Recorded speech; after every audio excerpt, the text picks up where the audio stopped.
Siomai, usa ra jud ang masulod sa hunahuna sa mga taga Cebu kung maghisgot ka og siomai.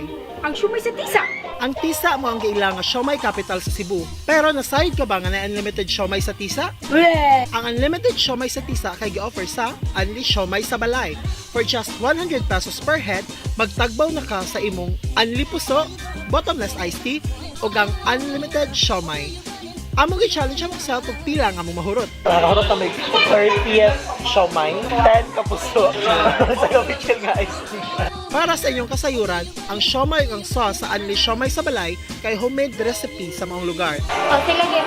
Sila kamaragay mo. Alahi sa tong factory sa siomayan sa tisa. Walain ka to. Okay. Pero kung akong pasultion, dili ra kaayo layo ni sa panlasa sa the original siomai sa tisa. Mao ka na ang moment with Alfie Rain, ang inyong Chima Kabakang Bisayang Baki.